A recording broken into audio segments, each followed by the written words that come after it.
Hi guys, welcome back. My name is Paige, and today I'm just going to show you a really quick short video on how to hide your elastic.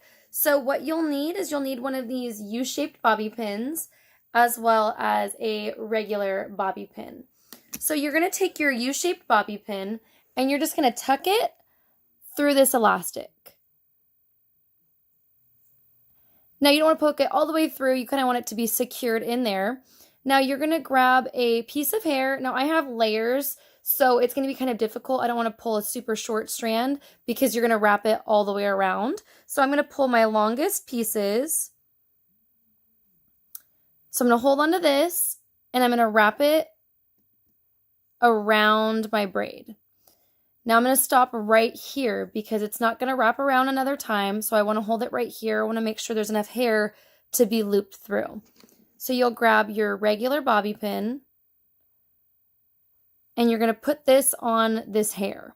So see how that is? I don't want to let it go too much because I don't want to lose my strand. So secure this. Now get a really good grip on this hair because you're going to be pushing it through here and you don't want it to fall out of this bobby pin. So I'm going to poke this through the U-shaped bobby pin, kind of sew it through. Think of a needle sewing it through. Now I'm going to hold this little tail.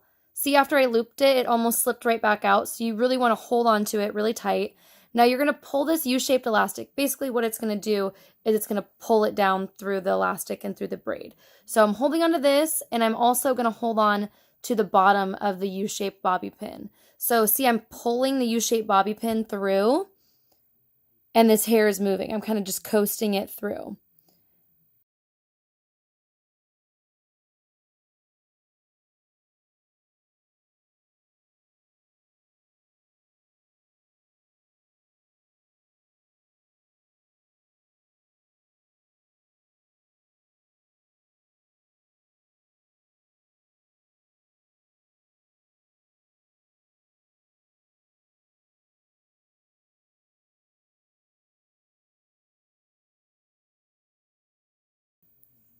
And there you go. So that's a really easy way how to hide an elastic. Just practice with it. When I first learned, I was like, what the heck? And then after you try it a few times, then you'll get the hang of it. So just remember sewing, sew the thread, your hair, through the big U-shaped needle, and you will be perfect. So thank you so much for watching. Sorry this one's such a short video, but it's such an easy technique that I don't need to have a whole long video for it. So thank you for watching. Please hit subscribe and like this video, and there'll be more videos to come. I'm trying to post about one a week, so stay tuned. Thanks, guys.